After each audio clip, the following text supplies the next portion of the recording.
Hello and welcome to my channel, friends. My name is Lynn, and today I'm going to do a little bit of better pressing.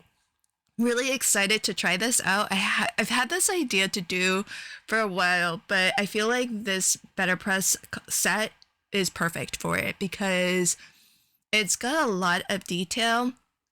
And one of the things that's really great about BetterPress plates is that you can get such fine line detail that normally I don't think you could ever get with a photopolymer stamp. But one of the things I've been doing a lot lately is just playing with watercolors and getting a watercolor effect or look. And so I'm going to try to do that with my BetterPress plates. What I'm going to do is I've inked this up with Versa Magic ink, which is a water-based ink. And then I gave it a spritz, a very light spritz of water, hoping that it would create a watery effect once it passes through. And man, this BetterPress is so good. It still came through pretty crisp and like very sharp. So I wanted to try that again because I didn't really get the look that I was going for. I really want something that is not super sharp. So I'm going to try that again. I will still use the same ink, Versa Magic ink. This is a water-based chalky pigment ink, so it's going to react to water. It's going to get... I inked very generously. You can kind of tell I have a lot of excess ink on the plate here. And what I suspect is that when this gets pressed into the paper, that really helps to give it a nice clear impression. So instead of pressing it through with my die cutting machine, I just used a brayer, and it turned out really well. It's hard to spot the difference on camera, but there is a difference between the first and the second one. The first one was definitely still a lot sharper. Whereas the second one feels a little bit softer, and it definitely, because I didn't actually press the plate into the cardstock, it's also more flat, whereas the other one has that really lovely deboss. So this set that I'm crafting with here, it's called Farm Sweet Farm, and it's actually a BetterPress registration set, which means that it comes with this bit of printed acetate, which shows you the outline for where you can line up your press plates. And the idea is that you can build up this entire scene and actually press or ink up each of these press plates with different colors, and then run it through your die cutting machine in multiple passes so that you can kind of just create these different elements on your scene, and you can pick and choose what you would like to include.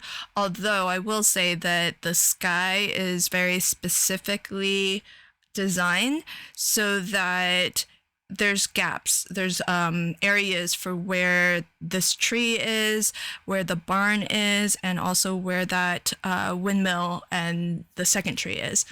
And so there's obvious gaps there. So I think at a minimum you would want to use those elements if you are going to use the sky. And otherwise, you can really choose whatever you'd like to include or not include.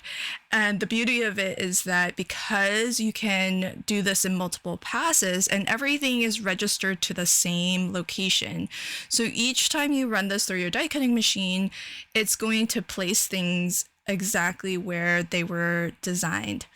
And again, I was going for a watercolor effect on this pass as well.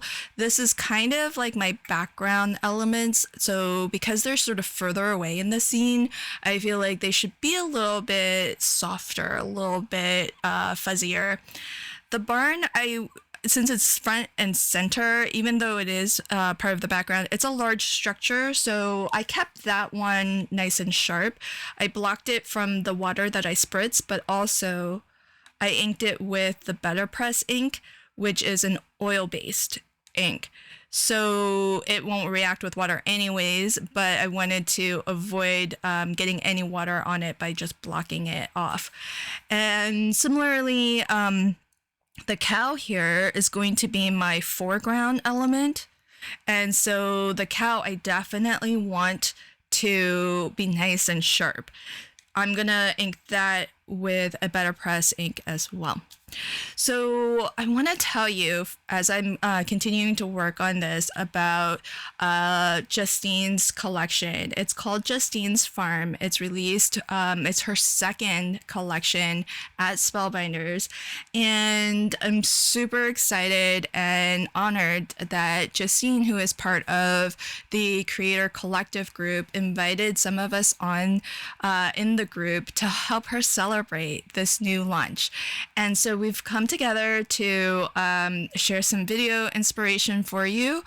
All of the videos have been collected onto a playlist. You'll find that playlist in the description box below. So I hope you'll hop along and check out each person's video. And if you like what you see, please do subscribe to their channel, leave their video some love.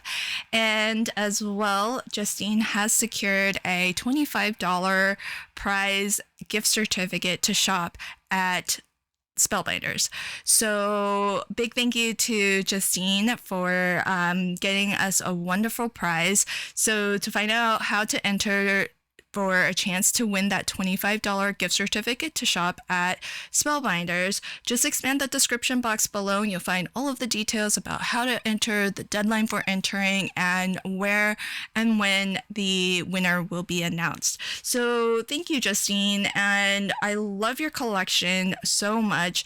The full collection is called Justine's Farm, available at Spellbinders.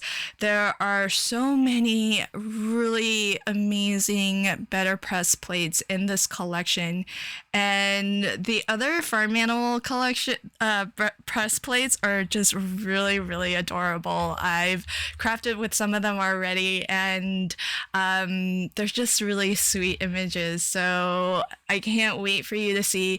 On this hub, I think you'll be able to see pretty much every set that is a part of Justine's Farm collection. So do hop along to see some of the other creators who are crafting with this collection and presenting inspiration for all of us to check out. I can't wait to hop along myself and see how everybody else crafted with these amazing new BetterPress plates. So to finish up my scene here, what I'm gonna do is just some really quick watercoloring. I smushed out 2 shades of green, the shade that I actually pressed the grass and the treetops with, and a lighter shade as well. And that way I can add some color variation. I'm not looking to add a lot of like texture or detail because we already have the grass blades pressed in, and so that offers the detailing in the grass. I just want to flood this with color so that the scene looks a little bit more complete and we don't have a white cardstock there. And that's going to be, I think, my card. I want to keep it really simple because it's this scene that's really lovely. And so I've just got some solid color cardstock here as a matte layer to go behind. And I picked something nice and neutral, but also wanted to try to pick up on some of the colors in this scene. And I thought I pulled out a red, but I thought maybe that was too strong. So I kept it neutral and went with the brown, a little bit more subtle. And because I'm using a cotton card, I'm going to use some double-sided dry adhesive, but I'm definitely going to use some liquid adhesive too, because this is a heavier cardstock. And so I want to make sure that this is well stuck down. And I like having the wider frame all the way around, but to be honest, most of why I cut it down to this size is to kind of cut off as much of those oopsies as possible. Couldn't quite get everything. There's still some areas that have some oopsies, but I think I can live with that. So that is, well, okay, I thought that was a final look at my card, but just kidding, forgot the sentiment. So I've got one of the 4 sentiments that comes in this press plate set. There's actually 2 large sentiments. The one I'm using says Home Sweet Home.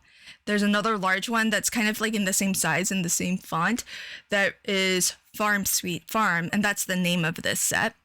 And then there are 2 additional press plates that have sentiments that are smaller, and they're actually really, really cool. One of them I kind of sneaky peek crafted with in my Spellbinders flip video because it was so perfect for my Dorothy Shoes card. But that one reads, "There's no place like home." And then the second one in the smaller size I really like, and I don't think I've seen a sentiment like this before, but it says, "Live like someone left the gate open." So kind of, giving the idea of, live just with some freedom and whimsy, and, don't feel confined to a certain anything, So I really, really love that. Something really different. So now here's a final look at my card with the sentiment and everything. I added that little extra drop shadow by just swiping onto some white cardstock, the same color sky ink that I used. That way it helps to offset the sentiment. Hopefully it makes it a little bit more legible so that it stands out a little bit better. All right, so that's my video for today. Do remember to expand the description box below. I'm going to leave a link to the playlist where you can find all of the other videos on this hop. I'll leave links to all of the products that you can get from Justine's farm collection, and as well all of the details about that $25 gift certificate to Spellbinders that you can win. Thanks again, and until next time, happy crafting and have a fabulous day. Bye.